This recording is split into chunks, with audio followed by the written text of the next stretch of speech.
3, 2, 1. 3 important tips on how to protect your money o ang tinatawag natin ITPM.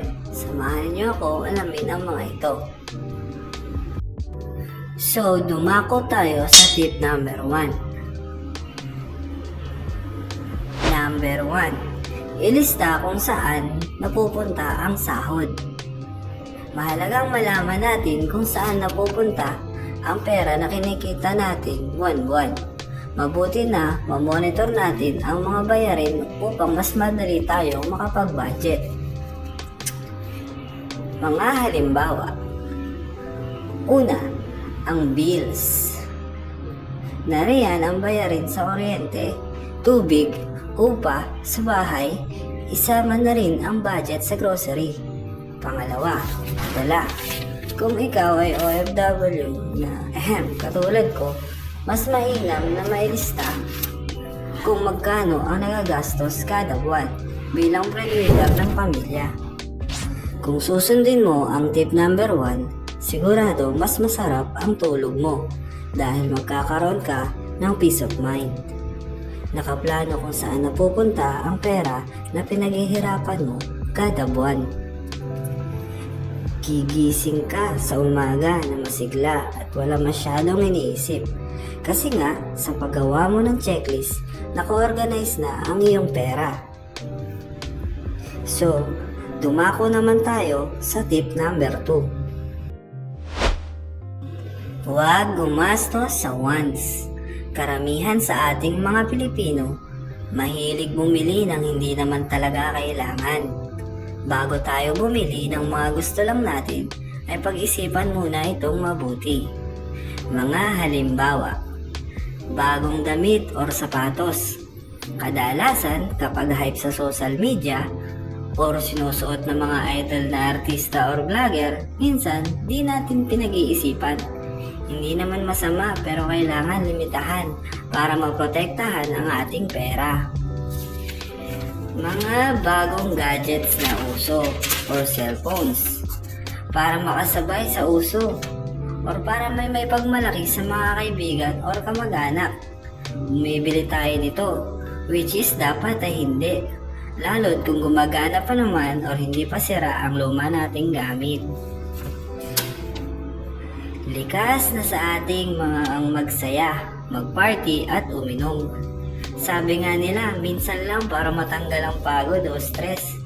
Ngunit kung araw-araw or kada linggo, hindi ito mabuti. Bukod sa makakaubos ng pera, maaari ka pang mapahamak kapag nasobrahan. Ito ang kadalasang nagiging sanhi kaya't hindi natin namamalayan na paunti-unting nauubos ang pera.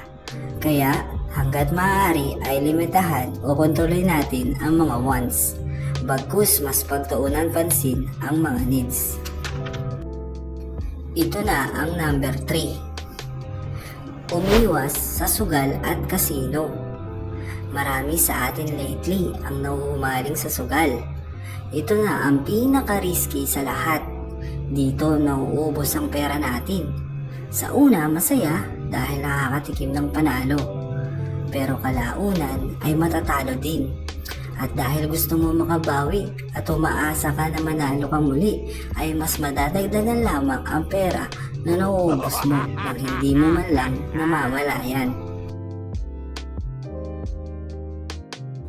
At papasok na dito ang stress at addiction mo sa sugal na napakahirap tanggalin araw-araw. Iniisip mo saan ka na naman makakakuha ng pera na muli mong ilalaban sa sugal. Napakahirap lumaya sa larong ito dahil ang kalaban mo mismo ay ang iyong sarili. Sa totoo lang, walang panalo sa sugal. Ikaw din ang iiyak sa huli. At ang pinakamabigat, ang pagkakaroon ng utang dahil sa sugal. Sa kagustuhan makabawi, mas lalong mababaon sa utang. Kaya payo ko lamang, bilang isang tao na nagkamali at muling bumabangon, huwag mo nang pasukin ang sugal para maprotektahan mo ang iyong pera. Pinaghirapan kitain. At dito na nagtatapos ang ating video. Sana ay may natutunan kayo para gamitin upang maprotektahan ang inyong pera sa mga maling habits. Maraming salamat sa panonood. Sana may maitulong ito sa inyong future. Isang like naman and subscribe.